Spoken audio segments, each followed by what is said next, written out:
Politics কোনোদিন culture তৈরি করে না। কালচার হলো পলিটিক্স নির্মাণ করে দিবে, সামনে কেমন পলিটিক্স হবে।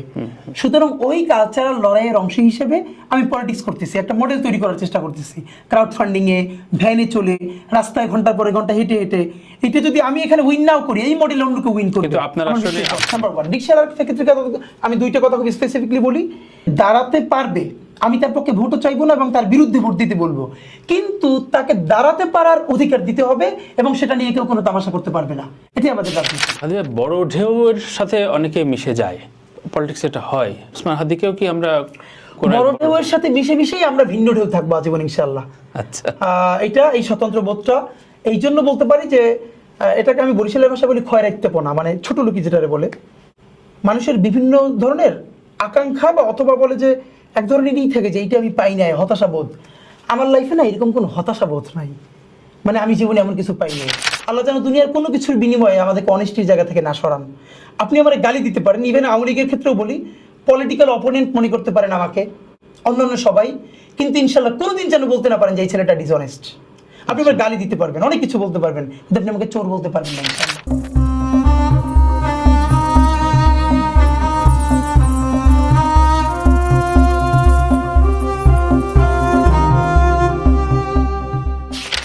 এটা সারা বিশ্বে অনেক দেশে এই ক্যাম্পেইনটা শুরু হয়েছে যে ভোটার নিয়ে আসা, এবং এই জন্য আমরা ওটা চেষ্টা করতেছি যে প্লিজ আপনি কেন্দ্রে আসেন। কতটা আশাবাদী আপনি? 300 আসনে মনোনয়ন দিচ্ছেন না? আমি তো স্বতন্ত্র করতেছি, এবং ইনকিলাব মঞ্চ নিজে কোনো যেহেতু পলিটিক্যাল প্ল্যাটফর্ম না, এই জন্য আমাদেরকে ইলেকশন করতেছে না। আমি ইনকিলাব মঞ্চ থেকে করছি না, আমি স্বতন্ত্র করছি। আমাদের প্ল্যান যে আমরা ঢাকা আটে, যেহেতু ঢাকা আটে কেন বেছে নিলেন? হ্যাঁ, ঢাকা আটে বেছে নেওয়ার একদমই খুব কনক্রিট কারণ হলো, আপনি জানেন যে বাংলাদেশের সাংস্কৃতিক রাজধানী হলো শাহবাগ, এবং আমার পলিটিক্স, আমাদের যা কিছু, এটা কিন্তু একটা কালচারাল লড়াই। ইভেন আমি যে পলিটিক্সটা করছি এটা আমার কালচারাল লড়াইয়ের অংশ। আচ্ছা, মানে কালচার হলো এমন জিনিস যেটা পলিটিক্স নির্মাণ করে দেয়। পলিটিক্স কোনোদিন কালচার তৈরি করে না। কালচার হলো পলিটিক্স নির্মাণ করে দিবে, সামনে কেমন পলিটিক্স হবে। সুতরাং ওই কালচারাল লড়াইয়ের অংশ হিসেবে আমি পলিটিক্স করতেছি, একটা মডেল তৈরি করার চেষ্টা করতেছি। ক্রাউড ফান্ডিং এ, ভ্যানে চলে, রাস্তায় ঘন্টার পরে ঘন্টা হেঁটে হেঁটে, এটা যদি আমি এখানে উইন নাও করি, এই মডেল অন্যকে উইন করবে। কিন্তু আপনার আসলে বলা হয় সবচেয়ে বড় মকারি করা হয়েছে। মির্জা আব্বাস হাদি দীর্ঘদিনের শিক্ষিত এবং রাজনৈতিক পড়াশোনার ছেলে, তার মাঝে এনসিপি একটি ছবি এবং সহ, আমি তাকে খাটো করছি না, সে রিক্সা শ্রমিক বলে, কিন্তু শিক্ষা ব্যবস্থা বা শিক্ষিত হবার একটা ন্যূনতম নর্মস থাকে সংসদে বলার, সেই জায়গাটায় যোগ্যতার প্রশ্ন আসছে। এটা নিয়ে আপনি কি বলতে? এটা নিয়ে আমার সাথে সেই রিক্সাওয়ালা সুজনের সাথে অনেকক্ষণ কথা হয়েছে। হ্যাঁ, আমাকে ফোন দিয়েছে। আমি তার প্রতি ঘৃণা প্রকাশ করছি না, কিন্তু প্রথম কথা হলো আমি বলি, একজন রিক্সাওয়ালাও যখন সে ট্যাক্স পেয়ার, জি, তখন যে কোনো আসনে যে কারোর এগেনস্টে নির্বাচন করবার পারে, তার থাকতে পারতে হবে। এইটা নিয়ে কেউ আমরা মকারি করতে পারবো না, এটা তার রাইট। দেখেন, ফাঁকে বলে রাখি, এটা আমাকে একবারে জিজ্ঞেস করছে যে আমি একটা টকশোতে বলছিলাম যে 73-এর নির্বাচনে শেখ মুজিবুর রহমান যেখানে দাঁড়িয়েছেন, এর এগেনস্টে তার একজন প্রার্থীকে গুম করে ফেলা হয়েছিল। এবং আমি একটু ডিটেল বলে দিই প্লিজ। বর্তমানে বিএনপির স্থায়ী কমিটির সদস্য শুনতে ওই যে হাফিজ সাহেব, বোলার মেজর হাফিজ, ওনার বাবার নাম ডাক্তার, ভদ্রলোকের ওনার বাবা, আচ্ছা নামটা ভুলে গেছি, উনি ডাক্তার ছিলেন, আচ্ছা, খুবই পপুলার ছিলেন, খুবই পপুলার। তো উনি ভোলা নির্বাচন করবেন। আওয়ামী লীগ হিসাব জিজ্ঞেস করে দেখলো যে ওইখানে যেই দ্বারা আওয়ামী লীগের, সে তার কাছে হারবে। ওনার এমন জনপ্রিয়তা সোসাইটিতে, এবং উনি সময় জাসদ থেকে নির্বাচন করতে যাচ্ছিলেন। আওয়ামী লীগ বুদ্ধি করে করলো কি যে ওইখানে শেখ মুজিবুর রহমানকে দাঁড় করাই দিল, ভোলায় এটা কিন্তু, এবং দাঁড় করাই দিল, কিন্তু অবস্থা এমন যে এরপর উনি ওখানে উইন করবেন। নমিনেশন পেপার যখন সাবমিট করে, ছাত্রলীগ থেকে গুম করলো, এবং নমিনেশন পেপার সাবমিশনের যে ডেট শেষ, তারপর তাকে ছাড়লো। উনি আর সাবমিট করতে পারলেন না। এই গল্পটা বাংলাদেশে কোনো হিস্ট্রিতে পাবেন না। তাহলে আমি সোর্স পেয়েছি কোথায়? তিনি নিজে বলেছেন জাহাঙ্গীরনগর বিশ্ববিদ্যালয়ের রাষ্ট্রবিজ্ঞানের সরকার ও রাজনীতির প্রফেসর আব্দুল লতিফ মাসুমকে, কারণ তারা তখন ছোট জুনিয়র, তাকে তিনি নিজে এই গল্প বলেছেন যে আমার সাথে এটা ঘটেছে, এবং আমি তার কাছ থেকে শুনেছি। তো এই যে ব্যাপারটা, যে এর মানে কি জাতীয় জনকের বিরুদ্ধে কেউ রাজনীতি করতে পারবে না, হেভিওয়েটের বিরুদ্ধে কেউ রাজনীতি করতে পারবে না? এই মনস্তত্ত্ব আমাদের ভাঙতে হবে। অনেকে আমার বললো যে আব্বাস ভাইয়ের বিরুদ্ধে, আমি বললাম এইটাই তো এই ধরনের মনস্তত্ত্ব। বরং এই যে লড়াই করতে পারছি এই জন্য তো আপনি আমার কনগ্রাচুলেট করতে পারতেন যে আমি সাহস করলাম, আমি আমার এলাকায় করলে আমার জন্য অনেক সহজ ছিল। Number one. রিকশাওয়ালার ক্ষেত্রে আমি দুইটা কথা খুব স্পেসিফিকলি বলি। দাঁড়াতে পারবে, আমি তার পক্ষে ভোটও চাইবো না এবং তার বিরুদ্ধে ভোট দিতে বলবো, কিন্তু তাকে দাঁড়াতে পারার অধিকার দিতে হবে এবং সেটা নিয়ে কেউ কোনো তামাশা করতে পারবে না। এটাই আমাদের রাজনীতি, নাম্বার ওয়ান। কিন্তু তার ক্ষেত্রে যেটা আমি ভোটারদের ক্ষেত্রে কি কথা, সেটা হলো মানে আপনি আসলে কাকে ভোট দিবেন, কিসের জন্য?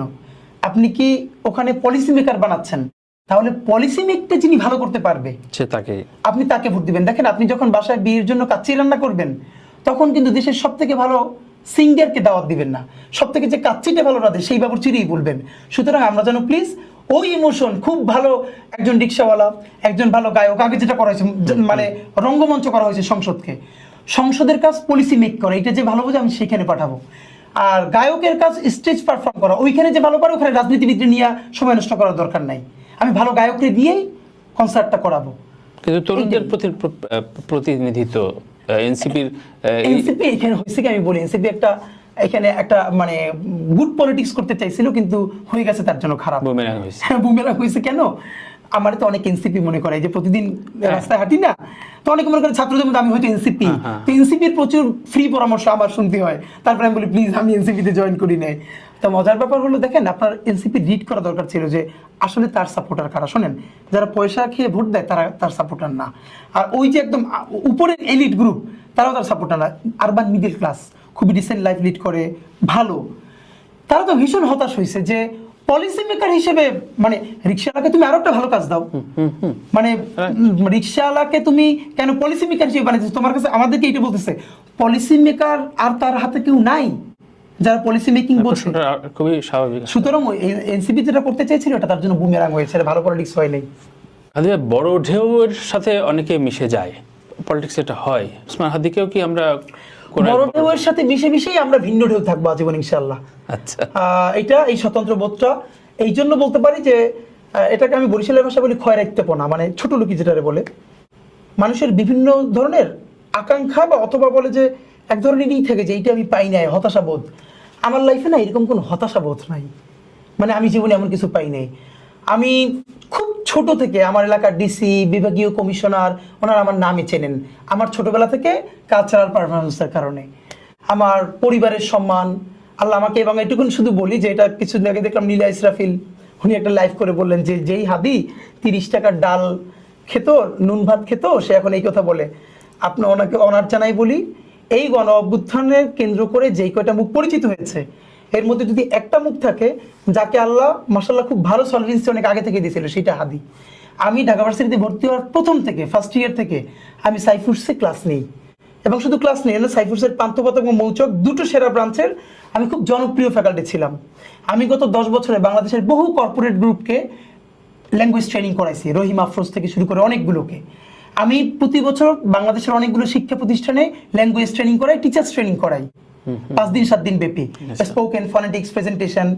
এবং আমি এখন একটা ইউনিভার্সিটির ফ্যাকাল্টি, আমি কিন্তু আমার চাকরি ছাড়ি নাই, প্রাইভেট ইউনিভার্সিটির ফ্যাকাল্টি। বরং গণ অভ্যুত্থানের পরে যার কামাই কমে গেছে সেই ছেলেটা আমি, কারণ গত 1.5 বছর ধরে আমি কোনো কোচিংয়ে ক্লাস নেই না। আমি স্পেশাল আইএলটিএস রিডিং ব্যাচ পড়াইতাম, এটা টাফ মডিউল এবং এটা ভালো আর্ন করা যায়, আমার সেটা বন্ধ হয়ে গেছে। ইভেন আমার এবং আলহামদুলিল্লাহ আমি আপনাকে বলি যে আমার ফ্যামিলি সবাই খুব রিচ না, কিন্তু সবার মাশাআল্লাহ এত একটা ভালো সেটেল লাইফ আছে। আমি অনেকদিন কিছু না করলে ইনশাআল্লাহ আমার বাজার বন্ধ হবে না। হ্যাঁ, আমার অনেকে বিদেশ থেকে বলি, আমাকে 3 দিন আগে ইউএস থেকে এক ভাই, উনি দেশে আসবেন, প্রচন্ড পছন্দ করে আমাকে, তখন আমাকে ফোন করে বললেন ভাই আপনি কিন্তু আপনার জন্য না বলতে পারবেন না, আমি কিন্তু আইফোন 17 নিলাম। তাই আমি বললাম ভাই আপনার হাতে পায়ে ধরি, এইটাই নেন না, আপনি আমাদের সবার জন্য চকলেট নিয়ে আসেন। আমার যদি এটা দরকারি হয়, আমার ভাই সে ইন্টারন্যাশনাল মেডিকেল ট্যুরিজম করে, প্রতি মাসে সে 2টা ট্রিপ বিদেশে যায়। কি হয়েছে আমি আপনার মজার বলি, সে আমার বিয়েতে আমার একটা অনেক দামি ওয়ালেট দিচ্ছিল। কিন্তু আমার হিসাবটা কি জানেন, যেইটা আমি 3000 টাকায় করতে পারি এটা না আমি 13,000 টাকায় করতে চাই না।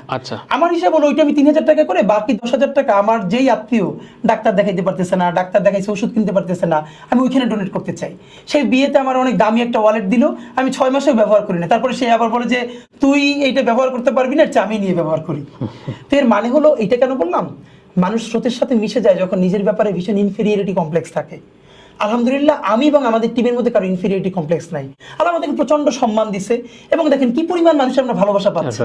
তো পয়সা এবং ওই সুনাম ইনশাল্লাহ আমাদেরকে কেউ ভিন্ন করতে পারবে না। আর হ্যাঁ, আপনাদের মাধ্যমে এবং দর্শক সবার মাধ্যমে দোয়া চাই, আল্লাহ যেন দুনিয়ার কোনো কিছুর বিনিময়ে আমাদেরকে অনেস্টির জায়গা থেকে না সরান। আপনি আমার গালি দিতে পারেন, ইভেন আওয়ামী লীগের ক্ষেত্রেও বলি, পলিটিক্যাল অপোনেন্ট মনে করতে পারেন আমাকে, অন্যান্য সবাই, কিন্তু ইনশাল্লাহ কোনোদিন যেন বলতে না পারেন যে এই ছেলেটা ডিসঅনেস্ট। আপনি আমার গালি দিতে পারবেন, অনেক কিছু বলতে পারবেন, কিন্তু আপনি আমাকে চোর বলতে পারবেন না ইনশাল্লাহ।